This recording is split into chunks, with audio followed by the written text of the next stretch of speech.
Hey guys, this is Faye, and this is Day with Faye and Dexter. Now I know the holidays are coming up, and one of the things that people stress about the most is how do I become a really good gift giver? It's difficult because if you have a lot of members in your families or if you have a lot of friends, you kind of feel like your focus is kind of spread out. So I've created a list of 5 do's and don'ts of Christmas presents. Now I highly caution. Dexter loves hanging out with me, so he's gonna be in the shot sporadically. As always, if there's a specific piece of information you're looking for, there's timestamps in the description below.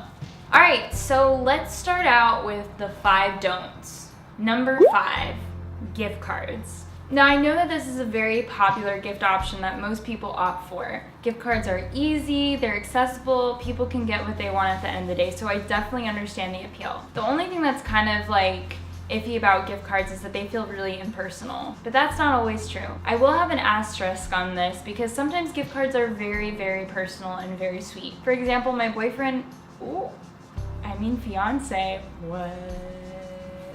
My fiance and I recently moved into a new apartment. There are some things that we are missing. One family member gave us a Bed Bath & Beyond gift card, and I thought that that was really sweet because they said, hey, I know you have some stuff that you're missing. I don't exactly know what that is, but here is a gift card for you to buy that. So it was really sweet because it was like for a specific thing and obviously had some thought to it. I will say that sometimes people give gift cards and it's like you literally get the same gift card every year, and I just say, no, don't do that. For example, when I was like 15, Forever 21 was my ultimate favorite store. It still was until like I turned like 22 or so. Then it kind of started dwindling on me. And not that I don't still shop at Forever 21 because I do, but it's not as fun as it used to be. So, but I still get those gift cards all the time. But I will say that if you do have to go the gift card route, because sometimes there's just so many family members, so many friends to worry about that you just feel overwhelmed. So if you do have to go the gift card route, I definitely recommend getting an Amazon gift card or a Visa gift card, because those cards, you know, you can literally buy whatever you want. Or a store that you 100% know that they love. You would bet double the value of that gift card that they love that store. That, if you are that confident, then yes, continue doing it. Number 4, clothes. For like little kids that are like 5, 6, 7, I definitely recommend getting clothes for them because it helps the parent out, it alleviates that pressure.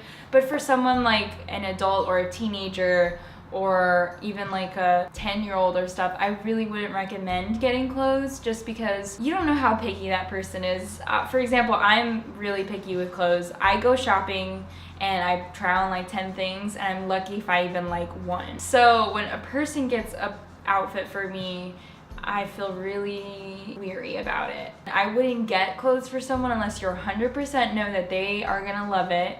And the way that I would gauge that is either you know their style very well, or 2, you've seen them pining over it. Then yes, get it.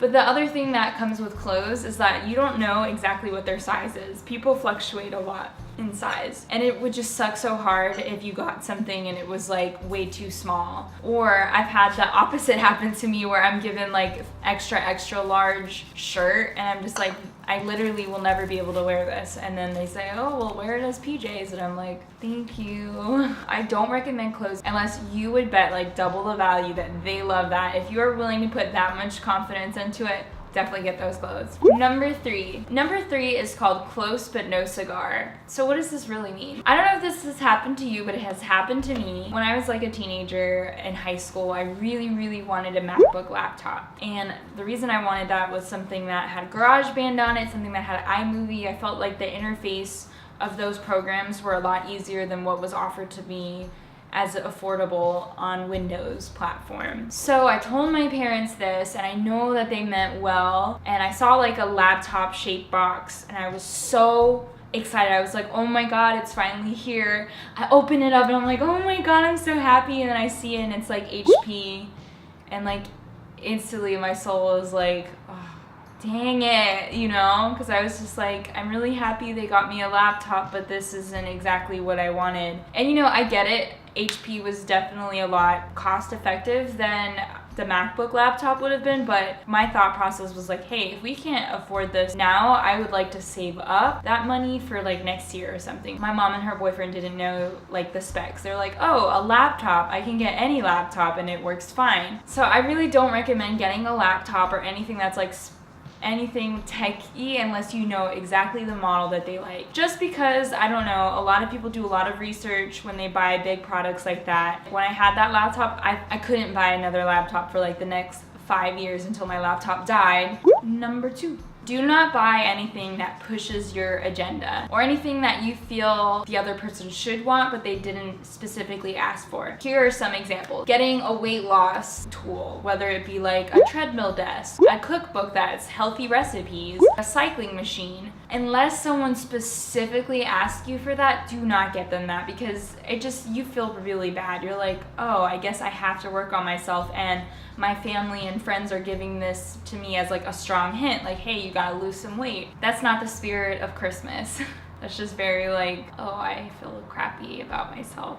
Other examples could be like if you know someone is having like relationship problems and then you get them a relationship book, or you get them a teeth whitening kit, or anything skincare related or hair care related. Again, don't get anything that pushes your agenda of trying to make them a better person or trying to make them whatever, unless they want those changes themselves. Because at the end of the day, they're probably not going to utilize your gifts that push your agenda unless they are motivated to use them themselves, and they're not going to feel motivated if you're like pushing your ideologies on them. Number 1. This number, oh my god, I have so much disdain for this, and it's going to be super unpopular and a lot of people aren't going to agree with me, but do not get puppies or kittens or any type of dog or any type of pet that requires a lot of responsibilities. Do not surprise someone with that on a holiday. I don't care if it's your birthday, whatever. Do not do that. I know it's like really cute and sweet and you get to see people cry, but the thing is like animals are not just like a gift that you like, oh, look how cute it is,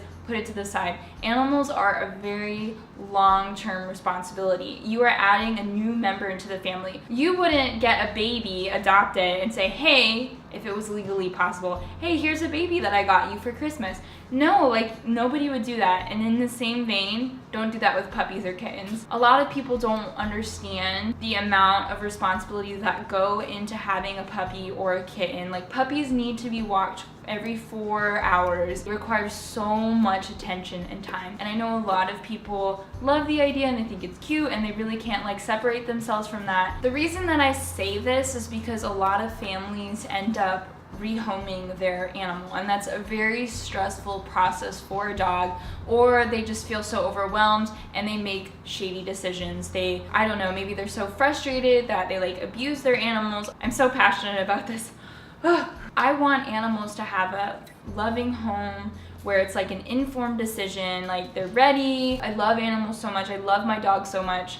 But I would have not been able to take care of my dog as well unless I was prepared and ready and told myself mentally, like, I am ready to have a dog. I think the only exception, if you know that person really well and they have been talking about how they want to take on this responsibility, they just haven't, then by all means do that. Okay.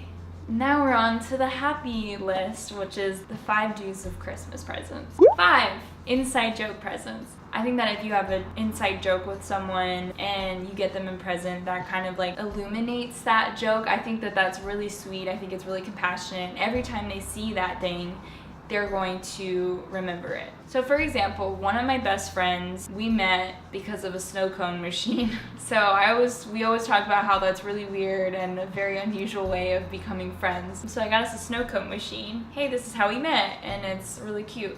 I don't know, I think it's really cute. Number 4, annual passes are a really great idea.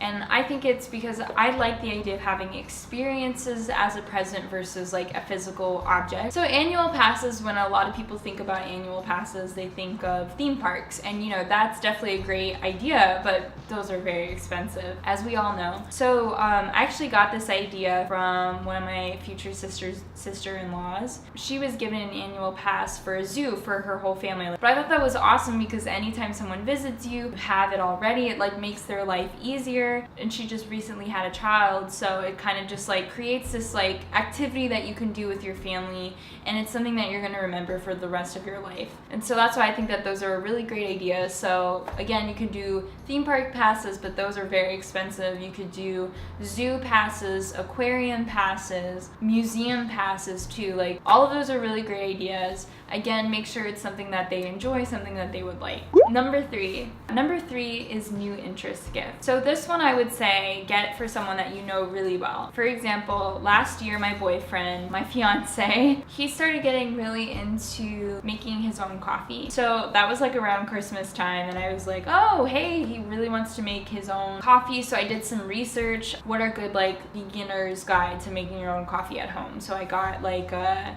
French press, I got a frother, and I got this like book that was highly recommended. So a couple ways to figure out what is needed is kind of just do your own Google search initially. Like, for example, with the coffee thing, like great tools for beginner making coffee at home or something like that. Another way that I would look that up is Reddit. Reddit is this community of all different niches. So if you find like a coffee group on Reddit, like they'll definitely have stuff on their sidebar that's like stuff to start out with.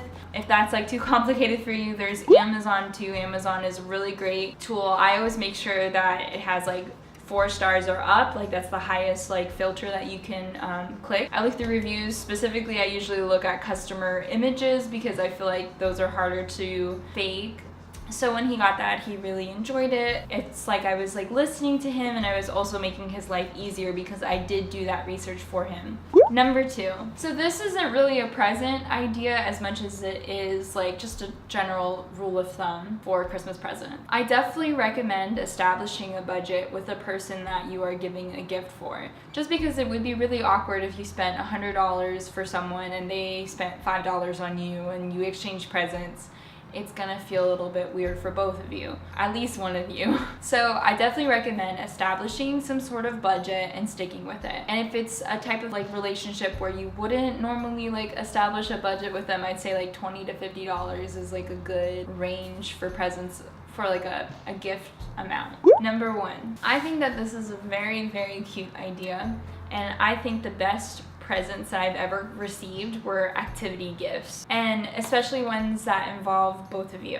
I absolutely love these types of gifts because you remember them for the rest of your life, and it's just a way that you can bond. So here are some examples of real life gifts. My fiance and I celebrated our anniversary, and a gift that he gave me was a massage spa day, but it was like a couples massage spa day, and it was our first time ever doing something like that. So it was very sweet. I will remember it forever. It was one of my favorite things we've ever done together. It also gives you like an opportunity to do something, try something new you've never done before. I've had friends who've gotten hot air balloon excursions or like a trip somewhere, or I mean, it doesn't even have to be that crazy. It could just be like, let's go get our nails done together. And one way that you can showcase it is like getting a little box and having like the tickets inside. I think that that's really cute and sweet. I hope that this video was really informative. Again, these are my opinions. It's not set in stone, but hopefully it was able to help you and guide you to get really awesome Christmas presents in general. If you like this video, please make sure to like it. Please make sure to subscribe. If there are any questions you have, please feel free to comment. And if you guys have any video ideas you want to see, please comment your suggestions, and I hope you have a really good rest of your day. Bye guys!